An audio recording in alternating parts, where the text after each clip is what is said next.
Berbagai topik menarik dikupas dalam dialog hari ini. Baik sahabat, kalau Anda sempat melihat flyer yang sudah kami blast di berbagai sosial media Suara Sidoarjo, tema untuk pagi hari ini adalah metode knowledge transfer yang sesuai untuk penerapan kebijakan patuh protokol kesehatan masyarakat.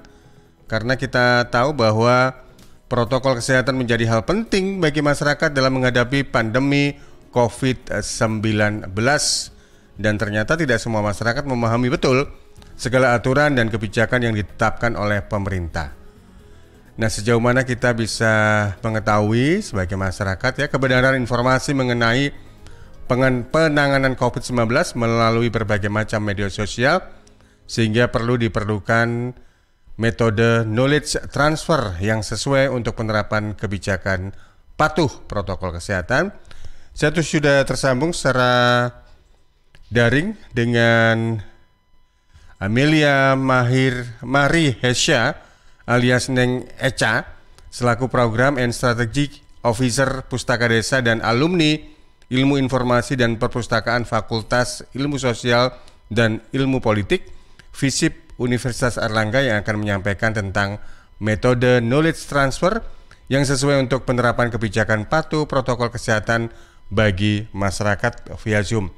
Assalamualaikum, selamat pagi Neng Echa. Waalaikumsalam warahmatullahi wabarakatuh. Selamat pagi Mas. Alhamdulillah, salam sehat ya Neng Echa ya. Salam sehat Mas. Baik, kalau anak-anak Gen X itu mengatakan Neng Echa itu kepanjangan dari capek deh ya gitu ya. Benar banget. Itu generasi kita gitu. Baik, Neng Echa, sebelum kita bahas tentang tema kita, metode knowledge transfer yang sesuai untuk penerapan kebijakan patuh protokol kesehatan bagi masyarakat, saya juga ingin sapa beberapa partisipan yang sudah join ini. Di antaranya ada pengurus inti IKUA, ada Neng Lydia. Selamat pagi. Assalamualaikum Neng Lydia. Kemudian ada Cak Fauzi Seno Aji. Selamat pagi Cak Fauzi. Lalu juga untuk Anda sahabat tentunya juga bisa bertanya kalau Anda mau diskusi dengan Neng Echa di 0821 3264 100 atau 1009, atau juga melalui line telepon di 031 896 1514. Silakan ya, karena tema kita yakni terkait metode knowledge transfer yang sesuai untuk penerapan kebijakan patuh protokol kesehatan bagi masyarakat. Ya, omong-omong Neng Echa, ini sekarang aktivitasnya apa ini? Oke, Mas Panji, aku ini sekarang mostly sebenarnya itu ngurus rumah, karena aku termasuk salah satu yang terdampak pandemi, Mas. Jadi per tahun lalu itu dari pekerjaan utama aku dari librarian di salah satu institusi pendidikan itu tutup operasional, jadi memang terkena PHK karena dampak corona. Dan kemudian setelah saya di rumah itu kebetulan ada beberapa tawaran proyek untuk diselesaikan. Salah satunya itu adalah saat ini menjadi program and strategy officer dari inisiatif Pustaka ke Desa. Jadi membuat perpustakaan di pedesaan gitu. Meskipun luring memang tidak memungkinkan, tapi daring tidak ada masalah begitu ya, kondisinya memang seperti itu sekarang ini. Iya, harus dibikin nggak masalah ya Mas, karena kan ini kan nggak bisa berlarut-larut juga, kita istilahnya itu pasrah dengan keadaan gitu kan, kita harus terus bergerak. Iya, karena bagaimanapun life must go on gitu ya Neng Echa ya. Betul banget. Baik, Neng Echa, terkait tema kita metode knowledge transfer yang sesuai untuk penerapan kebijakan patuh protokol kesehatan bagi masyarakat, monggo untuk pemaparannya. Oke, Mas Panji, selamat pagi dulu ya. Aku sampaikan buat sahabat-sahabat Suara Sidoarjo. Semoga hari ini apapun yang sedang sahabat alami itu terus memberikan semangat tersendiri untuk tetap istilahnya itu life must go on. Tadi kalau Mas Panji bilang. Mas Panji juga dengan tim Suara Sidoarjo semoga selalu dilimpahkan keberkatan kesehatan, karena sepertinya di masa pandemi ini kayaknya harapan kita cuma itu ya Mas Panji ya. Betul. Mas Panji ya. Tetap sehat dan insya Allah kembali normal. Betul banget. Tanpa terasa ya sahabat Suara Sidoarjo, kita mengalami masa pandemi ini udah 1 tahun, benar nggak Mas? Jadi Maret ketemu Maret tahun lalu itu adalah, kalau saya tidak salah ingat, adalah masa pertama kali PSBB diterapkan di beberapa kota besar di Indonesia. Jadi kita udah hampir 1 tahun tidak terasa hidup bersama pandemi. Oh ya, sebelum kita masuk ke topik ini, mungkin kita juga perlu menggalakkan untuk mempromosikan pentingnya protokol kesehatan karena topik kita hari ini terkait dengan itu. Hari ini saya berada di ruang publik di suatu perpustakaan di daerah Magelang. Saya sudah pakai masker, cuman kebetulan saya lepas masker karena di kanan kiri saya betul-betul nggak ada orang lain. Iya, same with me, sama juga saya. Kanan kiri juga nggak ada apa-apa, yang ada cuma monitor ini Deng Eca. Betul banget Mas, kayaknya kita harus terus promote untuk itu ya. Betul. Karena hal tersebut kayaknya Mas Panji yang lumayan banget kalau kita rasa itu menjadi masalah Mas di masyarakat kita. Coba kalau kita perhatikan, itu kan kaitannya nih Mas ya, promosi protokol kesehatan, kita bisa juga lihat di media-media sosial bahwasannya masyarakat kita itu sepertinya masih ada kubu-kubu gitu Mas. Jadi istilahnya itu ada yang pro kontra dan ada yang merasa bahwa mematuhi protokol kesehatan itu adalah hal yang mutlak, ada juga yang betul-betul abai, atau juga ada yang abu-abu. Istilahnya ya kadang pakai, kadang mengikuti protokol kesehatan, kadang tidak, seperti itu. Nah, kira-kira yang hari ini mau kita diskusikan bersama, mungkin perlu saya garis bawahi bahwasannya saya bukan pakar di bidang mengatasi pandemik, gitu ya. Saya adalah warga sosial biasa, warga sipil biasa yang kebetulan sedikit mendalami pemahaman tentang mengelola pengetahuan itu seperti apa. Sehingga mungkin nanti arah diskusi kita bisa ke arah sana. Oke Mas Panji, kembali lagi kita bicara perihal protokol kesehatan. Mungkin kalau kita perhatikan Mas, dari awal ada celah sepertinya masyarakat itu menerima level pengetahuan yang mungkin tidak merata.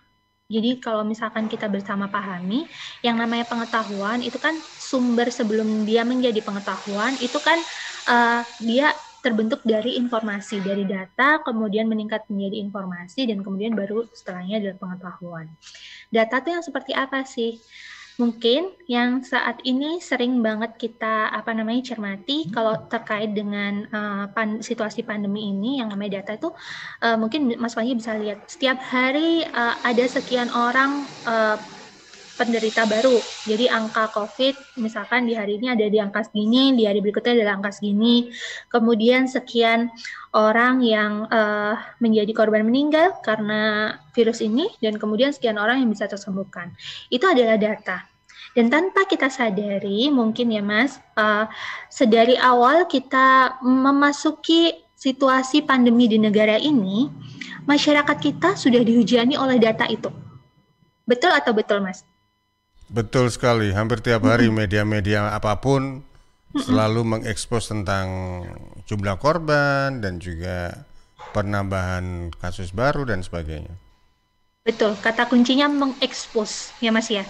Jadi yang diekspos adalah datanya, gitu, ya kan? Jadi seperti yang Mas tadi bilang, jumlah korbannya sekian, yang meninggal ada berapa orang.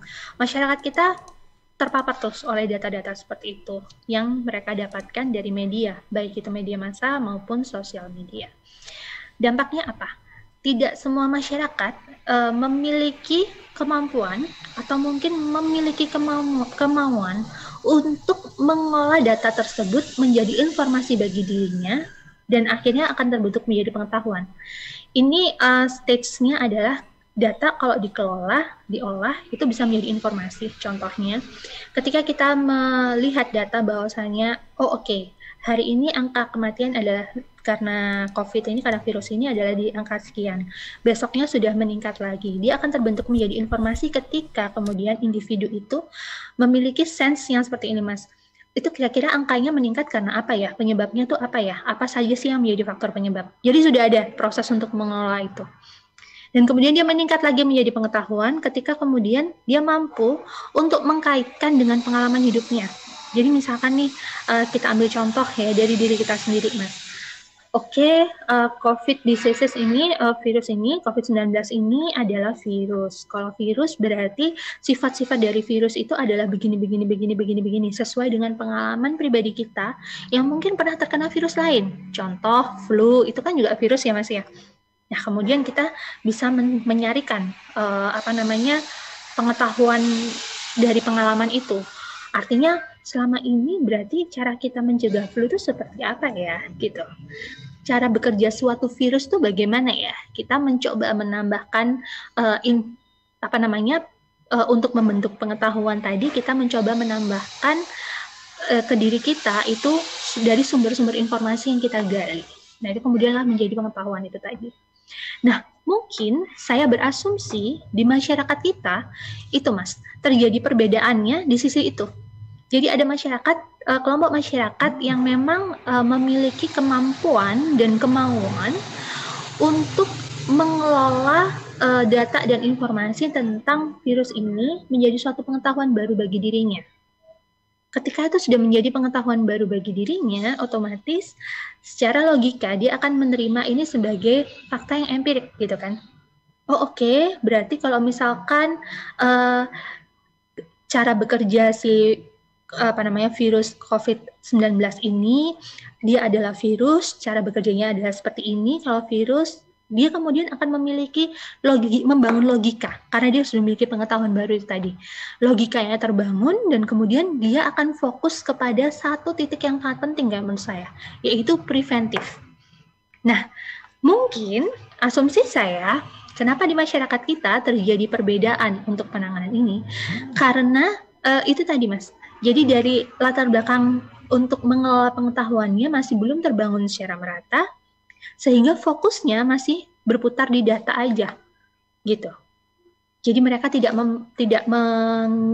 menarik itu menjadi suatu pengetahuan baru bagi dirinya, sehingga tidak ada logika untuk aku kalau nggak pengen terkena COVID, berarti aku harus menjadi bagian dari yang mau preventif, mau melakukan hal-hal yang sekiranya itu bisa melindungi diri aku dan melindungi orang lain dari semakin tersebarnya virus ini. Kayak gitu, kurang lebihnya. Baik. Awalnya. Tapi di sisi lain begini, ada juga masyarakat yang mungkin terlalu banyak informasi mengenai COVID begitu ya, Neng Echa, sehingga menjadi dua sisi, kalau boleh dibilang istilah saya nih ya, dua sisi mata uang. Masyarakat yang akhirnya menjadi aware, lebih peduli dan waspada, atau di sisi lain menjadi masyarakat yang menjadi paranoid gitu ya, karena info yang berkembang itu kan begitu banyak, media daring, media cetak, media elektronik dan sebagainya. Ada mereka yang akhirnya menjadi lebih hati-hati, misalnya tetap mematuhi protokol kesehatan. Ada mereka yang malah semakin parno, dalam arti kata, waduh takut nih, mau gimana takut nih. Apakah yang mendasari orang masyarakat berperilaku seperti itu kembali ke soal latar belakang pendidikan mungkin, atau juga ada faktor hal-hal tertentu, misalnya faktor lingkungan sekitar dan sebagainya, Neng Echa? Oke Mas Panji, itu respon yang menurut aku tepat banget, karena sepertinya itu banyak sekali dialami di masyarakat kita. Secara pribadi Mas, kalau saya menganalisa, itu kayaknya kurang terkait dengan latar belakang pendidikan dan latar belakang ekonomi. Karena dalam kehidupan keseharian, saya kebetulan sering banget Mas ketemu dengan rekan atau keluarga yang secara ekonomi dan pendidikan tuh baik Mas. Tapi juga nggak bisa untuk patuh kepada protokol yang disarankan oleh pemerintah tuh nggak bisa. Karena kalau misalkan saya melihatnya, saya menganalisanya dan saya berasumsi gitu kan, itu terputus di proses itu tadi loh Mas. Jadi di proses untuk bisa menerima secara logika, ini tuh adalah memang betul-betul hal baru yang harus kita jalani dan kita alami. Jadi semacam istilahnya itu di bahasa saya tadi, itu bukan cuma sekedar kemampuan untuk mengumpulkan informasi dan data aja, tapi juga kemauan. Karena kalau misalkan berhentinya di, aduh saya udah terlalu banyak menerima informasi tentang virus ini, bagaimana daya rusaknya virus ini, bagaimana korban yang ditimbulkan oleh virus ini, terlalu istilahnya dalam bahasa Inggrisnya itu information exploded ya, jadi tereksploitasi setiap hari dengan informasi tersebut gitu. Dan kemudian ada yang menjadi semakin paham, tapi ada juga yang justru berhenti di parno aja, tapi tidak melakukan tindakan-tindakan yang arahnya itu sebenarnya ke kebijaksanaan. Jadi kebijaksanaannya kalau di dalam situasi pandemi ini kan kita ada bisa preventif ya, bisa preventif melindungi diri kita dan melindungi orang lain gitu kan. Tapi akhirnya tidak bisa sampai ke sana. Karena itu tadi Mas, dalam prosesnya untuk mengelola si pengetahuan tadi itu tidak samanya karena ada orang yang mampu dan mau, tapi ada orang yang memang nggak mau gitu aja. Jadi memang nggak mau untuk menggali bagaimana sih ini dampak kedepannya ini bagaimana. Suatu ketika misalkan saya mengalami plan apa yang harus saya lakukan untuk diri saya dan keluarga saya. Kemudian ketika saya sehabis melakukan aktivitas-aktivitas, apakah saya cukup beresiko bagi orang lain? Jadi kayak gitu Mas. Ada ketidaksetaraan di situ, seperti itu. Jadi kalau Anda melihat dalam kondisi sekarang ini hampir setahun ya, kita di tengah pandemi COVID-19, kalau melihat masyarakat sekarang ini sudah pada titik apa ini sebenarnya? Mereka sudah mulai, ya mungkin kalau bisa dikatakan jenuhkah? Atau mereka masih tetap oke, kita patuhi protokol kesehatan sambil menunggu hal-hal yang selanjutnya, entah itu dari pemerintah atau dari siapapun juga? Atau masyarakat sudah mulai dalam level ya biasa-biasa saja sudah? Boleh mengutip ya Mas dari tangkapan layarku di media-media yang pernah aku baca ya. Boleh, di share juga nggak apa-apa? Apakah ada? Sorry Mas, aku lagi nggak connect ke ininya. Aku berdasarkan nanti bisa mungkin langsung dilihat di portal yang aku maksud gitu ya. Oke, siap. Jadi mungkin gini Mas, salah satu contohnya bulan Januari itu pernah di salah satu rubrik di TV nasional Mata Najwa gitu ya, mengangkat tentang kisah cerita pilu di ruang ICU. Kemudian cerita pilu di ruang ICU itu dimunculkan di kanal Instagram milik dari @Mata Najwa gitu. Mas mungkin bisa lihat nanti di situ Mas komennya, responnya dari masyarakat gitu ya. Itu di situ kelihatan banget ya ada polar-polar gitu. Jadi ada masyarakat yang memang sepertinya masih yang B aja atau biasa aja sih. Mungkin karena mereka tidak mengalami secara langsung menjadi bagian dari korban langsung dari virus ini, anggota keluarganya juga baik-baik saja, mungkin bisa bersikap seperti itu. Tapi bagi mereka yang pernah mengalaminya, itu kelihatan banget Mas di situ responnya bahwa tolong ini tuh benar-benar nyata, benar-benar ada, dan ini tuh daya rusaknya luar biasa si virus ini. Contoh untuk satu kanal. Kemudian contoh polar sikap yang lainnya itu juga ada dari salah satu relawan yang saat ini memang betul-betul sangat getol sekali untuk mempromot bagaimana pentingnya kita melakukan preventif terhadap virus ini, yaitu beliau adalah Dr. Tirta, seorang tenaga kesehatan. Ketika beliau mempromot tolong dong komisi penyiaran itu diperhatikan artis-artisnya kalau misalkan live seperti itu. Kelihatan banget Mas dari komennya ribuan orang itu ada pro kontra. Apa sih nih Bapak ini selalu ikut campur begini yang lainnya kemudian mengcounter dengan gimana sih ini kok diingetin pada nggak mau. Jadi kelihatan banget Mas polar-polar itu di masyarakat kita. Bahkan sedihnya saya miris sekali pernah suatu ketika karena mungkin kita bisa contohkan ya, mungkin yang namanya manusia nggak luput dari miss ya Mas ya, dari salah gitu kan, dari keliru, mungkin maksudnya baik tapi jatuhnya ke orang lain jadi nggak baik, maksudnya mengingatkan jatuhnya ke orang lain jadi gimana gitu kan. Sewaktu si dokter tadi berusaha untuk mengingatkan tapi di kanal Instagram beliau langsung diserbu oleh fans dari salah satu artis gitu kan, dan oleh rekan-rekan artis yang lain nyerbu semua tuh ke si akunnya si dokter, dan ini gimana sih ini nggak penting tahu untuk pakai face shield gini gitu segala macam seperti itu. Itu kelihatan banget Mas bahwa di masyarakat kita sangat terpolar. Yang terbaru saat ini yang dipermasalahkan di masyarakat itu adalah penggunaan face shield.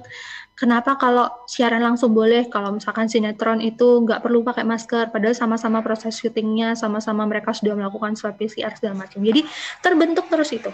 Kenapa kemudian ini menjadi seperti bola salju yang terus menggelinding? Karena saya melihatnya sedari awal itu pilihan dari otoritas gitu ya, itu adalah mempromotnya dengan itu tadi Mas, menyampaikan data aja sudah. Jadi kalau kita bilang kita sudah berupaya mengedukasi masyarakat, Tapi mungkin strategi yang dilakukan oleh pihak otoritas dalam hal ini pemerintah negara itu mungkin strategi yang dipergunakan itu masih belum menyentuh justru level-level masyarakat yang itu tadi Mas, yang sangat rawan untuk memiliki konflik di level pengetahuan mereka. Karena kan ini kan tujuannya kita itu kan adalah supaya masyarakat memiliki kesepahaman bahwasannya COVID-19 ini adalah hal yang membahayakan, virus yang membahayakan, dan kita perlu preventif di situ. Jadi itu yang ingin dicapai kan, kebijaksanaan sikap itu yang ingin dicapai. Nah, saya melihatnya dalam hal ini secara pribadi ya, dengan latar belakang pengetahuan yang saya miliki, ada istilahnya ada banyak kerja keras yang masih harus dilakukan di sana untuk membangun komunikasi yang lebih baik dengan masyarakat daripada sekedar untuk menyampaikan pakai masker itu penting, ini penting. Kita perlu mungkin merangkul lebih banyak lagi simpul-simpul masyarakat yang bisa kita perbantukan sebagai agen untuk bagaimana sih mengkomunikasikan ini dengan baik kepada masyarakat. Contohnya mungkin yang pernah dilakukan oleh Pemprov Jatim dengan menggandeng itu Mas, seniman ludruk waktu itu, saya masih ingat banget. Cak Basman kalau nggak salah. Jadi pernah tuh waktu di awal-awal waktu Jatim masih angkanya paling tinggi tuh Mas, masih ingat kan ya mungkin ya di tahun lalu gitu kan angkanya Jatim tinggi. Nah itu pernah tuh Mas melibatkan dari kalangan seniman ludruk gitu untuk mengajak masyarakat lebih sadar bahaya COVID-19 gitu Mas. Baik, kita tahu juga upaya pemerintah memang kita tidak nafikan ya, begitu luar biasa. Saya jadi ingat tagline, slogan itu seiring perjalanan waktu juga kadang-kadang dulu kan gerakan 3M, sekarang ini sudah 5M.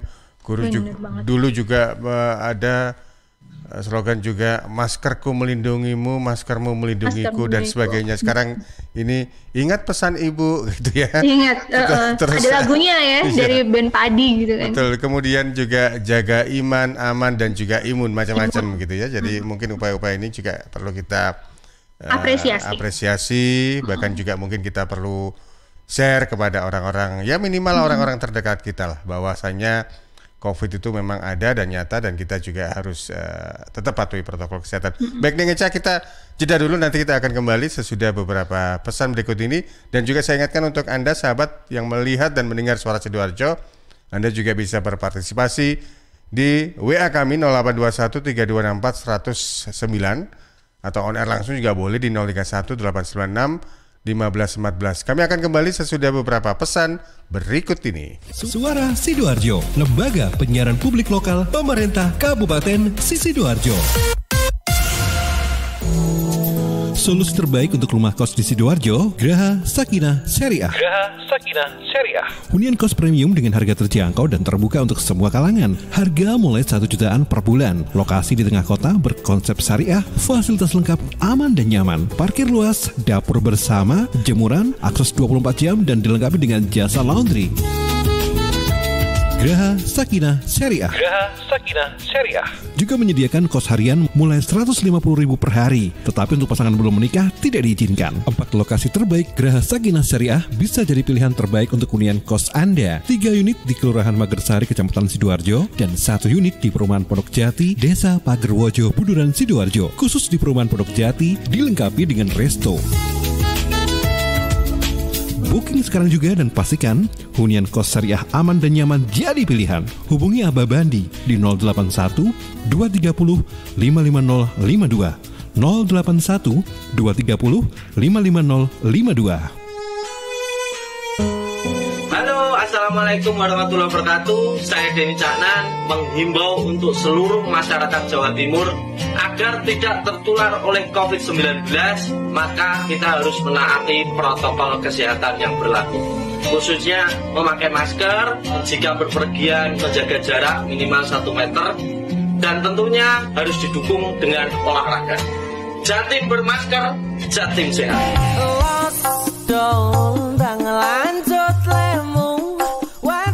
Tak kenal maka tak kebal.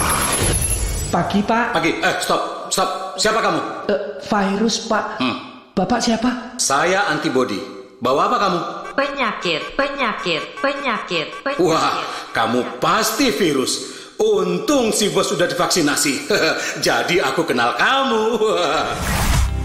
Halo, saya Cak Lontong. Nah, itu yang terjadi di dalam tubuh kita setelah divaksinasi. Vaksinasi melatih tubuh untuk kenal, lawan, dan kebal dari penyebab penyakit seperti virus atau bakteri.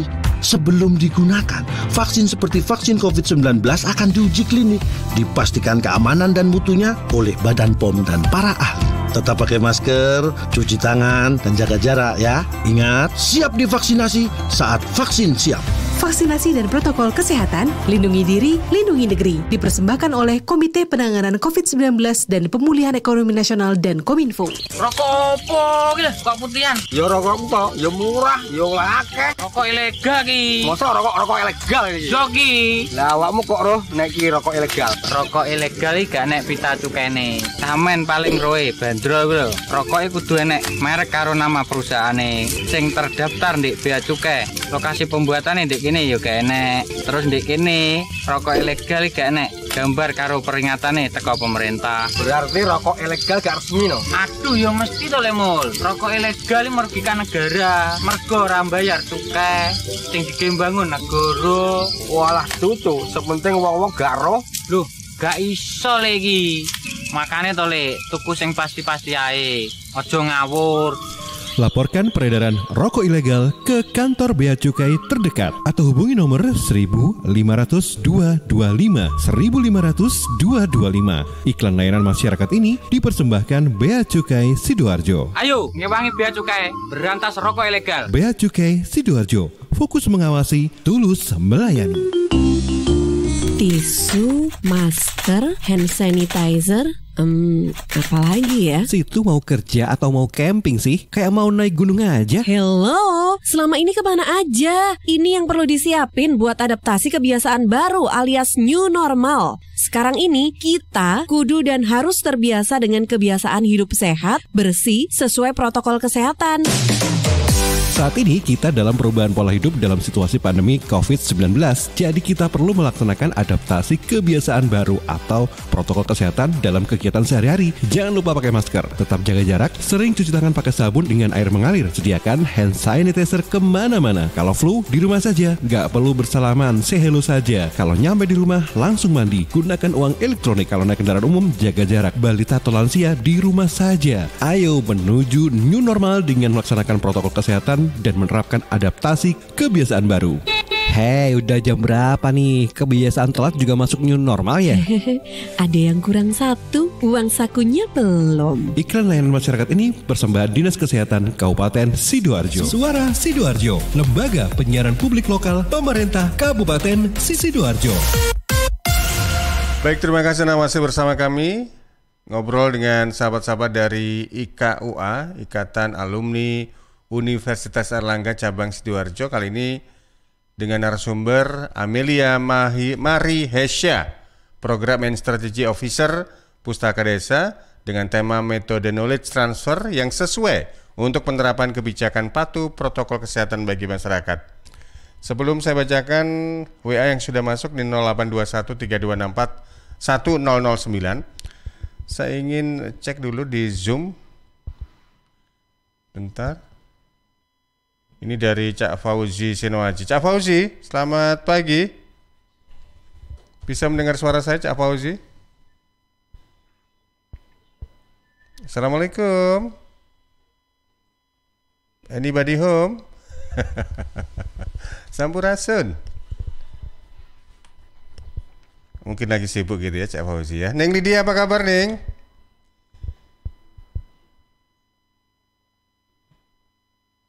Halo? Oke. Ini Neng Lydia atau Cak Fauzi? Dua-duanya kan ya? Oke, baik. Mungkin lagi sibuk mungkin ya. Baik, ini Cak Fauzi juga kasih komen ini, apa itu di chatnya Zoom kita ini, Neng Eca. Betul, Mas. Ada juga lain Cak Panji, bisa jadi COVID itu hoax, begitu ya. Karena memang masyarakat juga ada yang mengatakan, COVID itu hoax. Itu gitu macam-macam gitu. Kemudian kalau dari sisi pendidikan saya kira tidak bisa dijadikan sebuah indikator. Oke. Terima kasih untuk komennya ini Cak Fauzi Seno Anji. Saya bacakan dulu yang sudah masuk lewat WA ya, Ning Eca ya.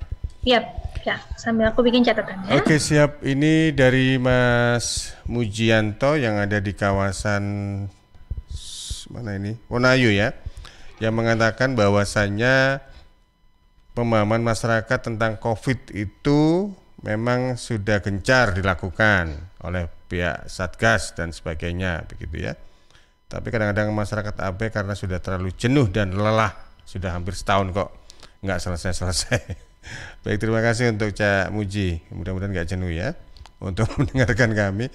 Kemudian berikutnya ada di Sukodono ini ada Ibu Vina. Selamat pagi Bu Vina, terima kasih ya sudah kirim WA di 0821 3264 1009. Ini yang bertanya untuk kita bisa memberikan informasi yang betul-betul dipatuhi orang itu seperti apa ya? Apakah kita ngomong dari sisi resikonya dulu atau pemahaman COVID-nya dulu? Itu metode apa yang paling pas kalau kita sosialisasi tentang bahaya atau protokol kesehatan? Baik, terima kasih Bu Vina yang ada di Sukodono dan Cak Mujianto yang ada di Wonoayu. Kebetulan dua-duanya juga di Sidoarjo. Monggo, Ning Eca, tanggapannya. Makasih Mas Panji, udah merespon teman-teman yang juga ikutan bergabung sama kita. Oke, jadi Mas, sebelum aku menjawab satu persatu pertanyaannya ya, dalam sisi metode knowledge transfer ini, itu soalnya itu ada prasyaratnya nih Mas. Jadi prasyaratnya itu adalah siapa yang menjadi source-nya, jadi sumber informasinya, dan siapa yang menjadi reseptornya, penerima informasinya. Dalam hal ini sumber informasinya bisa kita petakan itu adalah pihak otoritas, yaitu pemerintah, dan reseptornya itu adalah kita sebagai masyarakat. Nah, masalahnya dalam perjalanan untuk mentransfer pengetahuan ini, itu juga ada hal-hal yang sangat perlu dipertimbangkan. Salah satu dan salah duanya itu adalah kita perlu banget memperhatikan isu kultur.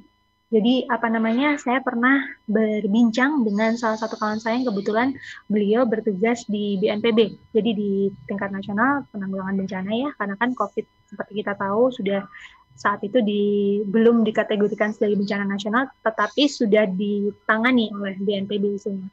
Itu ternyata kultur di masyarakat kita itu juga sangat menentukan Mas. Dalam artian itu masyarakat di provinsi per provinsi itu pendekatan penanganannya berbeda.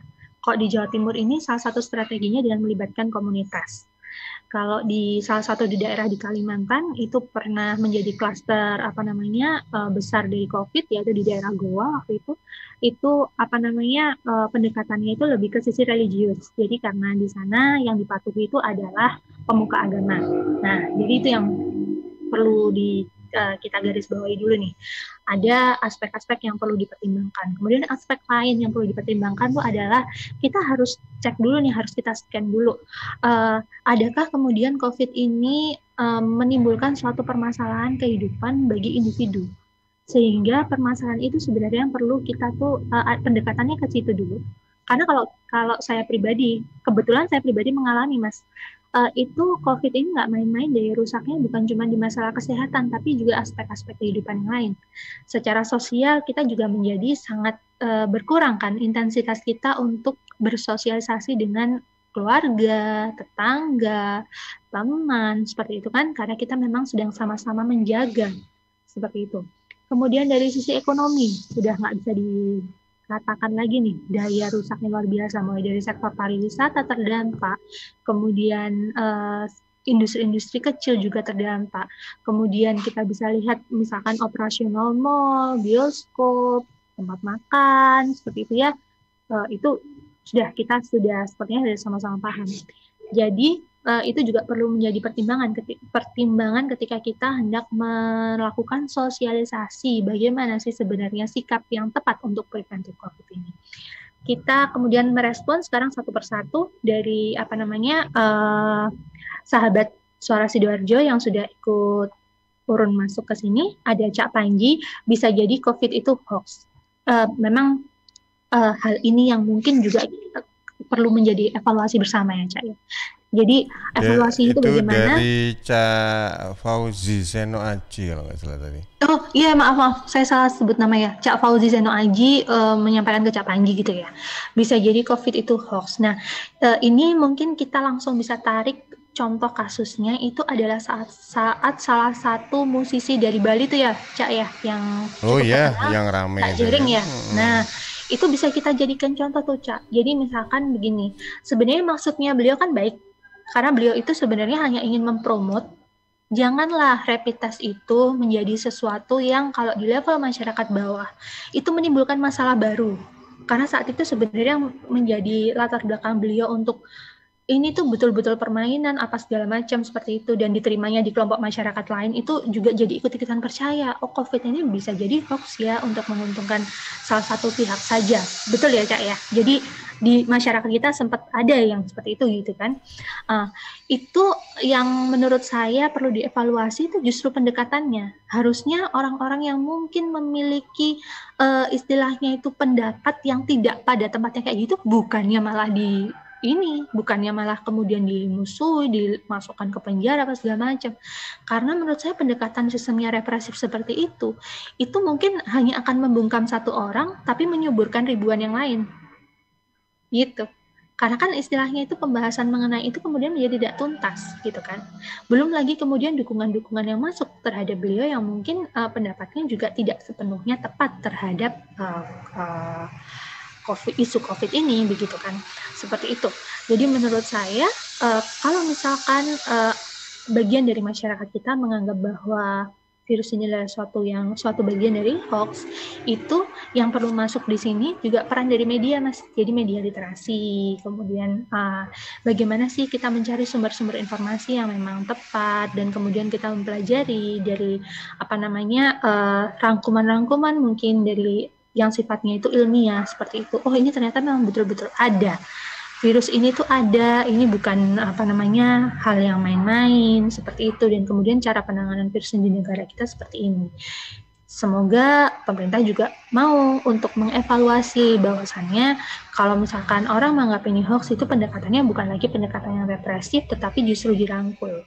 Seperti ini tuh yang Anda maksudkan itu keliru loh kalau misalkan begini seperti itu. Kemudian yang kedua dari Cak Mujianto di Wonoayu, pemahaman masyarakat itu sudah gencar-gencarnya Satgas untuk mencoba memberikan pemahaman kepada masyarakat. Tapi gimana lagi ya, Neng, masyarakat kita sudah jenuh dan lelah. Betul, Cak. Saya sepakat sekali. Masyarakat kita pasti sudah di jenuh dan lelah karena bagaimanapun kita nggak bisa pungkiri, Cak. Ketika selama 1 tahun terdampak di lini kehidupannya ya, yang tadi saya sebutkan hanya 2 contoh aja tuh, sosial dan ekonomi. Oh ya, ada 1 contoh lagi, kehidupan religius kita juga ada pergeseran pola, karena kan dulunya misalkan kalau kita yang umat muslim kita bisa dengan bebas setiap harinya melakukan ibadah ke masjid atau musola, sekarang dengan nyaris sangat-sangat dibatasi. Teman-teman kita baik umat Nasrani, teman-teman dari Hindu, Buddha, Konghucu juga pasti juga mengalami, misalkan harus misalnya dilakukan secara daring, pokoknya betul-betul mengubah peta kehidupan kita gitu. Nah, masyarakat sudah jenuh dan lelah, maka dari itu Pak, itu tadi ada salah satu strategi untuk mentransfer pengetahuan itu perlu sekali mempertimbangkan bagaimana apa sih yang menjadi isu kritis dulu nih di masyarakatnya, isu krisis dulu di masyarakatnya. Kalau isu krisisnya itu adalah ekonomi, maka pendekatannya berarti harus ke apanya dulu nih. Contoh waktu itu di awal-awal dulu pemerintah Jawa Timur langsung sigap membuat yang namanya lumbung pangan. Misalkan seperti itu, Cak.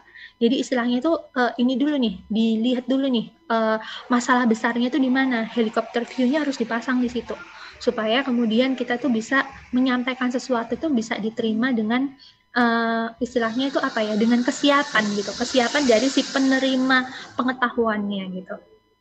Kemudian dari Ning Vina, caranya ngasih informasi ke orang tuh biar bisa paham tuh seperti apa? Kembali lagi Ning tadi. Jadi yang mungkin bisa kita coba gagasannya itu adalah dengan metode storytelling. Jadi kita tidak menghujani masyarakat lagi dengan data-data. Jadi tidak membombardir ya. Data-data tetap perlu ada. Misalkan di 1 atau 2, 3, 4, 5 portal yang terpercaya, it's okay, tapi bukan untuk membombardir juga. Eksploitasi informasi untuk data mungkin dicukupkan kadarnya dan lebih ditingkatkan yang misalkan sifatnya storytelling. Contohnya membuat dokumentari dan itu disebarkan bahwasannya ini loh daya rusak virus ini seperti ini. Ada loh keluarga yang begitu langsung kepala keluarganya, karena kebetulan di lingkup pribadi saya, Cak, itu ada beberapa kolega dan keluarga yang terdampak langsung tentang COVID ini. Kepala keluarga mereka, tulang punggung utama mereka meninggal karena COVID, dan kemudian setelahnya bisa dipikirkan ya Cak ya, pasti kehidupan keluarga juga terganggu ketika pencari nafkah utamanya itu meninggal karena di masa pandemi ini, seperti itu. Jadi mungkin itu Cak yang bisa kita bagikan ke teman-teman. Baik, terima kasih untuk penjelasannya. Menjawab dari beberapa pertanyaan yang tadi sudah disampaikan lewat WA di 0821 3224 1009. Ya, Neng Eca, kalau kita melihat kepatuhan masyarakat dalam menerapkan protokol kesehatan ya, ini kan sekarang sudah mulai masuk ke gerakan 5M. Dulu di awal kan cuma 3M, memakai masker, mencuci tangan, kemudian menjaga jarak, ketambah lagi mengurangi mobilitas dan menghindari kerumunan gitu ya. Tapi kalau kita lihat ini upaya yang bagus juga dari sahabat-sahabat di Satgas COVID-19 itu ya, ketika melakukan operasi justisi, banyak yang kena itu kan karena mereka juga tidak memakai masker contohnya, kemudian tempat-tempat kerumunan yang tidak memenuhi protokol kesehatan dan sebagainya. Nah, kalau melihat dari masih banyaknya warga begitu ya yang terkena sanksi begitu, itu memang sepertinya kita melihat realitanya memang masih banyak masyarakat yang tidak patuh atau menganggap abai. Kemudian mungkin di sisi lain, nah masyarakat ini perlu kita beri sanksi nih biar mereka akhirnya patuh gitu ya. Karena kalau sekedar himbauan-himbauan saja sepertinya kok mungkin bagi sebagian orang dianggap angin lalu gitu, Neng Eca. Apa pendapat Anda ini? Kalau dari sisi saya Mas ya, istilahnya itu gini, saya itu melihatnya sanksi itu memang mungkin salah satu cara yang efektif, karena saya sendiri pernah merasakan Mas, waktu itu kalau nggak salah di Jatim awal-awalnya memberikan sanksi kalau tidak pakai masker di tempat publik itu kena denda. Kalau nggak salah ingat dendanya 500.000, kalau nggak 250.000 waktu itu, karena di beberapa daerah ada peraturan daerahnya berbeda-beda, dan mungkin itu cukup efektif. Tapi kita lihat Mas, kemudian beberapa waktu kemudian ketika tidak terlalu dipromot lagi nih tentang sanksi itu tadi, ternyata tingkat kepatuhan masyarakatnya kendor lagi.